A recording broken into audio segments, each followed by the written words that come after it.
एक नई वीडियो के साथ आज मैं फिर हाजिर हूं। आपका होस्ट और दोस्त विक्रांत जोशी आपका स्वागत करता हूं मेरे बीमाश्रम में। यदि आपने इस चैनल को सब्सक्राइब नहीं किया हो तो भी कर लीजिए और बेल आइकन को भी प्रेस कर दीजिए।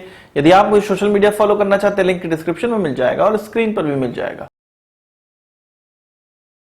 आगे हम लोग बात करेंगे कि भारत का सबसे पहला जो एयरबेस था जिस देश में था, उस देश की जो टाई अप है वो पाकिस्तान के साथ बढ़ते चले जा रहे हैं। इस न्यूज पर हम लोग ज्यादा बात करेंगे और सबसे पहले हम लोग बात कर लेते हैं इंडियन नेवी की। इंडियन नेवी की सबमरीन से रिलेटेड दो खबरें निकलकर सामने आ रही है।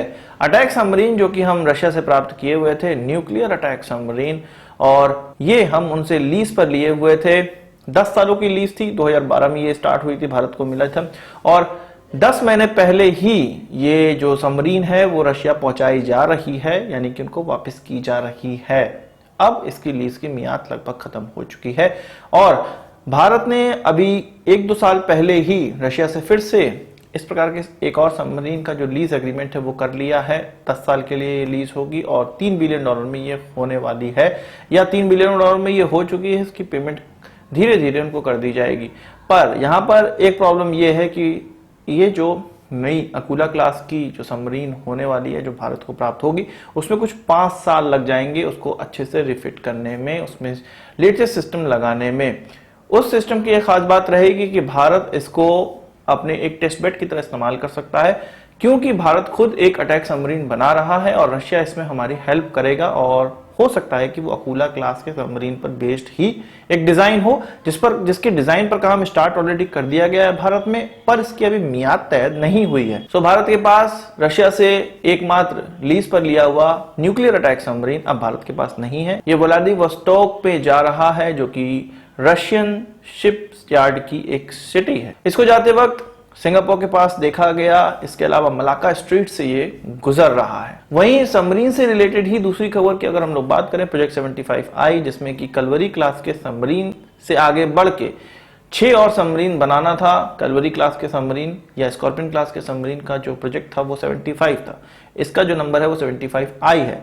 2-3 सालों से लगातार इसकी खबरें मैं आपको बता रहा हूं कि इसमें ये तब्दीलियां अब हुई हैं। अब इसकी लेटेस्ट तब्दीली ये हुई है कि इसके जो टेंडर नोटिस है अब उसको जारी किया जा सकता है। ऑलरेडी भारत की 2 कंपनी L&T और माज़ेगांव डॉक लिमिटेड को इसके लिए चुन लिया गया है और ये दोनों कंपनी बाहर की फॉरेन की कुछ 5 कंपनियां जिनमें चुना गया है उनसे सहयोग करेंगे और भारत को एक अच्छा ऑप्शन देने का प्रयास करेंगे सबमरीन क्षेत्र में। ये कन्वेंशनल सबमरीन होने वाली है, 6 सबमरीन की ये भी सीरीज होने वाली है। डिफेंस एक्विजिशन काउंसिल ने अब इसको पूरी तरह से पास कर दिया है कि अब भाई आप टेंडर निकाल सकते हैं। डिफेंस एक्विजिशन काउंसिल बहुत बड़ी भूमिका निभाता है, अलग अलग स्तर पे ये प्रोजेक्ट्स को अप्रूव करता है। इसी अप्रूवल के दौर में एक 6000 करोड़ का प्रोजेक्ट अप्रूव किया गया है। अभी ये 6000 करोड़ का प्रोजेक्ट अप्रूव किया गया है कि आर्मी इस प्रकार के सिस्टम खरीद सकती है। 6000 के प्रोजेक्ट में क्या है, एयर डिफेंस गन खरीदनी है एम्यूनिशन के साथ। अभी तक भारत विदेशों से कई सामान या कई एयर डिफेंस गन और उसकी एम्यूनिशन खरीदता आया है, पर भारत में ये नहीं बनती हैं या भारत की बनी हुई भारत नहीं खरीदता है। अब ये फैसला लिया गया है कि बाय एंड मेक के तहत इसको खरीदा जाएगा। इसके लिए मसौदा पास किया गया। अभी ये नहीं हो गया है क्लियर कि इस कंपनी से खरीद लिया जाएगा, इस कंपनी से खरीद लिया जाएगा। भारत की कई प्राइवेट कंपनी इसके लिए सामने आई हैं और वो कह रही हैं कि हम इसको बना सकते हैं, इसलिए इसको बाय एंड मेक के तहत खरीदा जा रहा है। ये कंपनियां, ये जब टेंडर निकलेगा, ये कंपनियां अगर उसमें भाग लेंगी, उन कंपनियों के द्वारा विदेशी ओरिजिनल इक्विपमेंट मैन्युफैक्चरर से सहयोग किया जाएगा, टेक्नोलॉजी ली जाएगी, भारतीय कंपनी के द्वारा ट्रांसफर करवाया जाएगा और धीरे धीरे क्रमशः इसको इंडिजिनियस प्रोडक्ट में डेवलप कर लिया जाएगा। इसी के तहत इसको खरीदने का मन बनाया गया। तो अब ये बहुत इनिशियल स्टेज में है, 1.5-2 साल इसमें कहीं नहीं गए हुए हैं। भारत का कोई भी प्रोजेक्ट हो वो 1.5-2 साल से पहले कभी कंप्लीट नहीं होता। फास्ट ट्रैक प्रोसीजर के थ्रू होने वाले जो डील है वो भी मिनिमम 1.5 से 1 साल ले लेते हैं। अब बात कर लेते हैं तजिकिस्तान की। तजिकिस्तान के प्रेसिडेंट की यात्रा पाकिस्तान में हुई, पाकिस्तान के प्राइम मिनिस्टर से वो मिले। जब संयुक्त स्पीच देनी थी, संयुक्त बयान देना था, तो उसमें तजिकिस्तान के प्रेसिडेंट के द्वारा ये कहा गया कि पाकिस्तान से वो डिफेंस टाइप को बढ़ाएंगे। इमरान खान की तरफ से यह कहा गया कि वो तजिकिस्तान को वेपन्स जो उनको आवश्यक है उसको बेचने पर विचार कर रहा है और ये तलाश रहा है कि पाकिस्तान किन किन हथियारों को बनाता है, वो तजिकिस्तान को किस प्रकार से इसको बेच सकता है। तजिकिस्तान को बेचने में हथियार, ये प्रॉब्लम भी है कि तजिकिस्तान के पास खुद पैसे नहीं है। पाकिस्तान जो कि भूखा नंगा खुद है, वो जो किराए पे हथियारों को लेता है, भीख के पैसों पे हथियारों को खरीदता है, अब वो सोच रहा है कि हम हथियारों का एक्सपोर्ट करें, और एक्सपोर्ट भी किनको करें, जिनके पास खुद पैसे नहीं है। पर इस चीज को किनारे रखते हैं, भारत इस पर कड़ी नजर बनाया हुआ है, क्योंकि भारत का सबसे पहला अगर फॉरेन बेस माना जाए तो वो तजिकिस्तान में ही था, अफगानिस्तान बॉर्डर के पास में, जो कि फरखोर एयरबेस के नाम से जाना जाता है। तजिकिस्तान एक ऐसा देश है जिसमें कि भारत अपना एयरबेस खोलने वाला चौथा देश बना था। इससे पहले अमेरिका, रशिया इत्यादि देशों के भी वहां पर एयरबेस ऑलरेडी हैं।